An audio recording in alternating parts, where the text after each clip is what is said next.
It's morphin' time. Pterodactyl.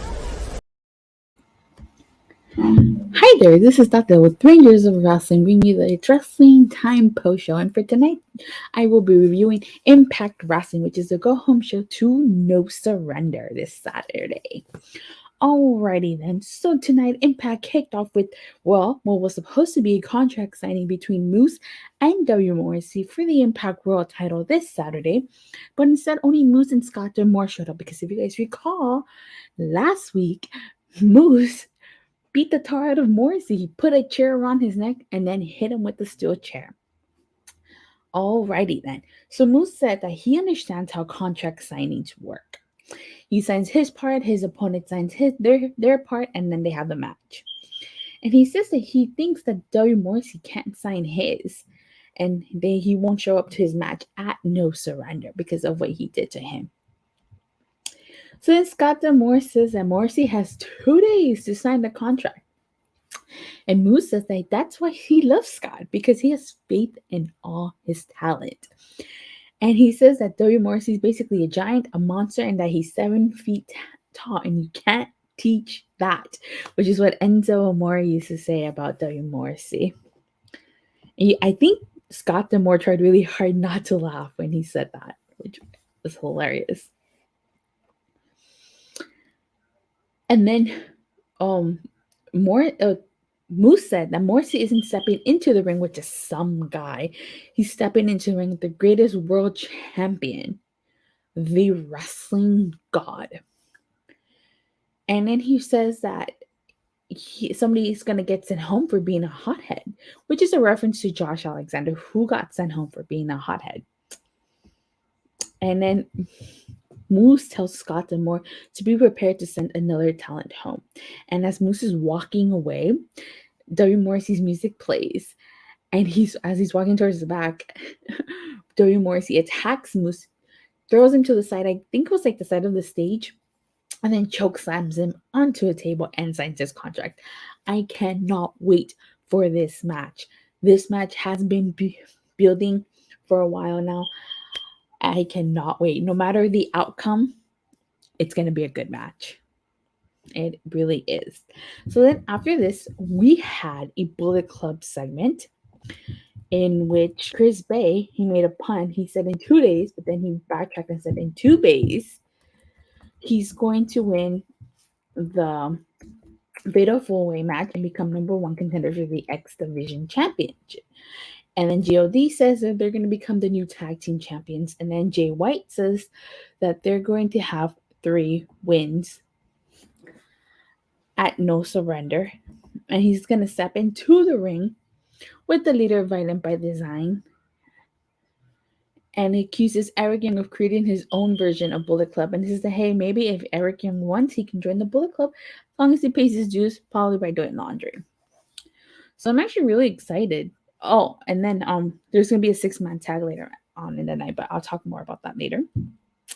So then we had Masha Slamovich versus Kaya Dream. And of course, this was a squash match. Masha Slamovich on a roll and dominating this. I have to say, so far, so good. She's on a roll. She's dominating her opponents. They can't keep doing this forever. So it's only a matter of time before she develops a proper feud. But I absolutely love the way they built Masha Slamovich on this one. So then after that, we had a triple threat match to be added to the Fatal 4-Way at No Surrender. It was Laredo Kid versus Ace Austin versus Blake Christian. And this was a great match. What more can I say? I mean, one of my favorite spots in this was actually Blake Christian. He had a couple of spots. I like when he did the reverse DDT to Ace Austin and to Laredo Kid. I like how he took out Mad Fulton twice. The first time was when he did the dive and Fulton protected him. And he crashed into Mad Fulton. Forgive me, I made a mistake. And then Laredo Kid took out Mad Fulton. The second time was when he shoved him into the barricade. Now, the one thing I really liked about this match was that Laredo Kid did the whole Eddie thing. And then he did the frog splash, which I think should have won the match, but Ace Austin saved the match, and Ace Austin ended up being victorious. And so he's going to be added to the Fatal 4-Way match. So I'm not upset Ace Austin won this. I like Ace Austin. Also would have been happy with Laredo Kid. It was a great match overall. Then we get a quick segment backstage with Caleb with the K and the inspiration, who they think Caleb with the K. And they see that the influence takes advantage of him. Caleb says that he's loyal. And the inspiration says they like that. So what I think this is going to happen is I think Caleb with the K is gonna he might leave the influence and not necessarily align himself with the inspiration, but we have to wait and see. But I have a feeling they're trying to take him away. I don't know if they actually want him or if they just want to take him away just to take him away. Then we had Lady Frost versus Giselle Shaw, who's making her in-ring debut. Last week, she made her debut, interrupting Lady Shaw after her match. So I have to say, before I continue, I'm impressed that Giselle Shaw made her in-ring debut and debuted before Veer. And it only took her, 5 weeks to debut? All right, so one thing that I noticed right off the bat is obviously the height difference. Lady Shaw is taller than, Giselle Shaw is taller than Lady Frost. I liked how one of my first spots in this match was when she did Spanish Fly to Lady Frost, but Lady Frost still kicked out. Holy smokes, that was amazing. That made my jaw drop. And actually, Giselle Shaw was very impressive in her debut match.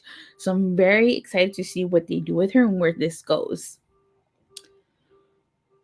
So after that, we had an Honor No More segment where Matt Taven says that tonight is about Las Vegas violence, and then he passes it over to Cannon King, who says that part of what makes him a high performance machine is his ability to change gears quickly.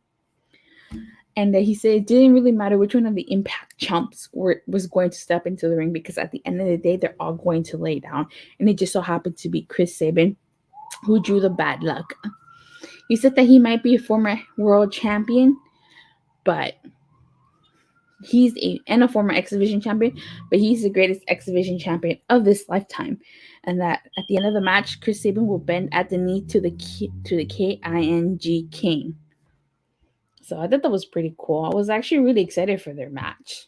But we still have one more thing to do before we get to the match. So we had a quick Deonna Purrazzo segment. She's basically saying she's going to continue her open challenge for either winner of her titles, and she's offering another opportunity on Saturday. So I'm really excited to see her match against Santana Garrett was pretty good. So I'm curious to see who actually opened challenge. So then we had Kenny King versus Chris Sabin, a really good match. I like how Kenny King, as he was dominating Chris Sabin, stepped out of the ring and then celebrated a little bit. Then Chris Sabin did that same thing. Of course, Honor No More tried to get involved. Matt Taven got his hand stepped on by Chris Sabin for trying to get involved. I liked how Kenny King did the power slam to Chris Sabin, and then I like the tornado DDT that Chris Sabin did to Kenny King. And then at the end, Chris Sabin was still victorious. And so Maria cut a promo at the end, basically saying that in one-on-one contests, Team Impact is pretty good.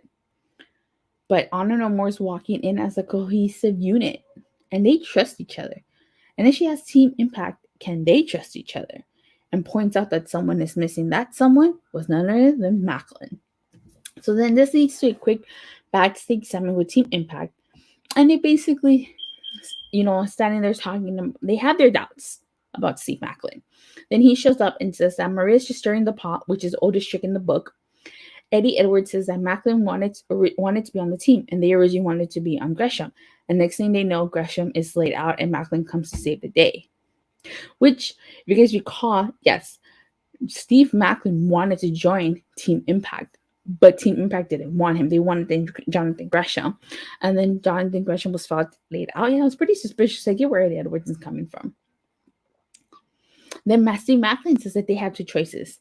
They can either stand shoulder to shoulder and go to work together, or they can go find another partner. So then they all decide that they're in. So I'm really excited for that. I cannot wait. I have a feeling, though, someone's going to turn, but I'll talk about that more in my predictions. Then we had Tasha Steelz and Savannah Evans versus Mickie James and Chelsea Green. I really like the double team that Mickie James and Chelsea Green did to take down Savannah Evans. They worked beautiful together. But of course, it just wasn't meant to be. Tasha Steelz hit the crucifix bomb on Mickie James, and she got the pin. Not only did she get the pin, but she pinned Mickie James, and she's got momentum going into No Surrender. So she and Savannah Evans ended up winning this match. Then we get a quick, the most professional segment. Basically, Brian Myers is upset with his team because they failed, and the gist of this is that the learning tree is over. So in my opinion, the learning tree ended when they kicked out Sam Beal. So, and then in the main event, we had Violent by Design versus the Bullet Club in the form of Jay White and G.O.D. So this is a good match. I actually really like this match. Of course, Eric Young and Jay White start this match together because they have a match this Saturday. So it looked like Jay White was attempting to do the too sweet on Eric Young, but then he twisted his fingers or something, and then Tamaloa got tagged in, and he tagged in Tama Tonga, and together they took down Diener, but then he tagged in Joe Dorian. So then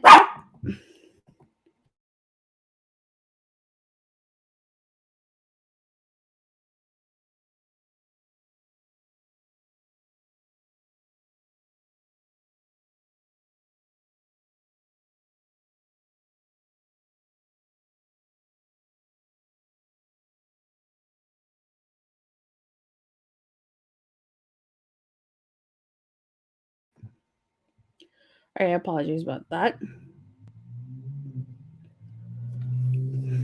All right. So then I liked how Jay White and the Goodness of Destiny worked together to take down Dorian and then Eric Young and then Diener. Eric Young tried to grab Tama Tonga's leg while Joe Dorian took out White and Loa. Now then one of my first spots in this match was when Loa tried to take down Joe Dorian. They tried to take each other down 4 times, but they couldn't because each time each man stood standing. And then eventually Dorian knocked him down. Then here's the fun part. Then G.O.D. tried to do the magic killer onto Dorian, which they did. But then they tried to do it on Diener, but Eric Young saved him. Then later on in the match, when they tried to do the magic killer again on Diener, they're actually successful this time and allowed Jay White to get the pin, and Bullet Club is victorious.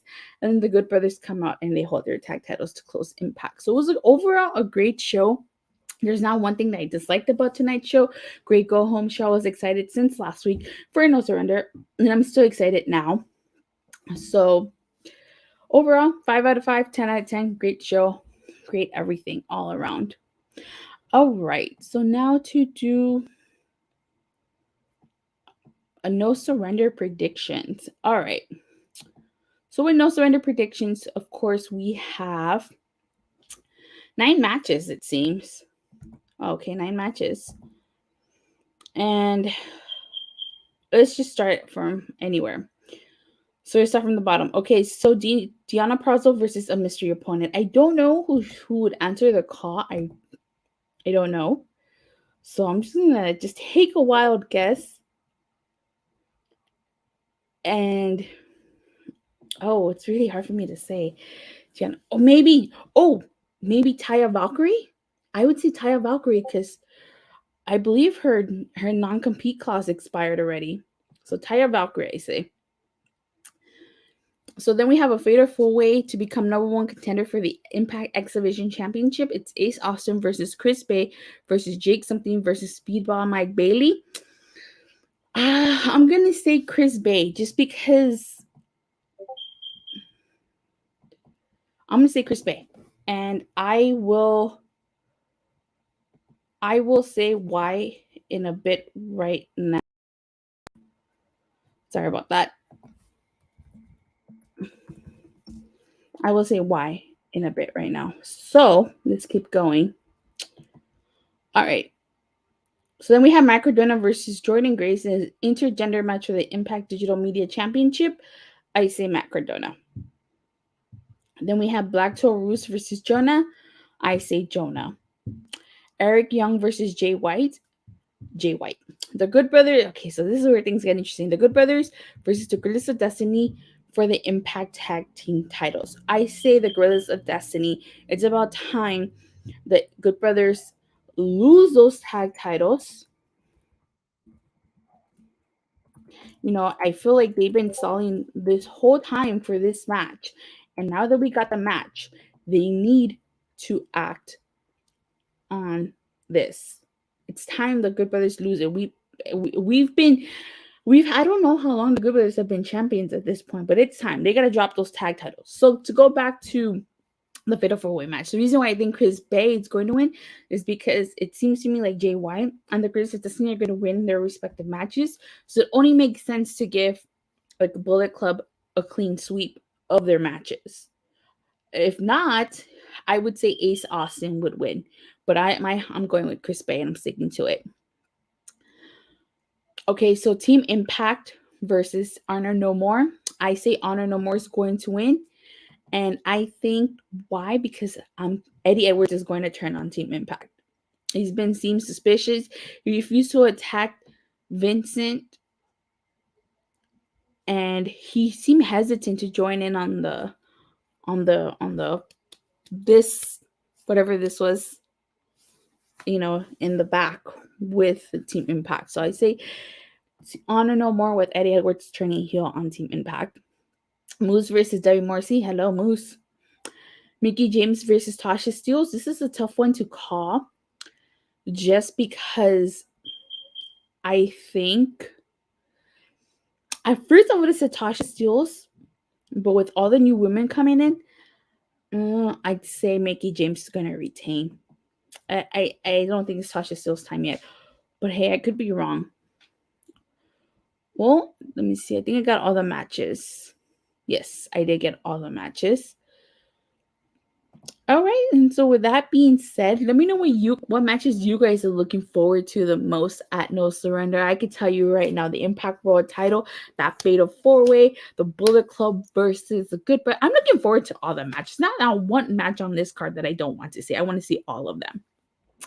But I'm really excited, and thank you guys all so much for watching and for your continuous support. Please don't forget to hit like and subscribe, and I'll see you guys tomorrow after Friday Night SmackDown. I hope you guys have a great rest of your night. Bye.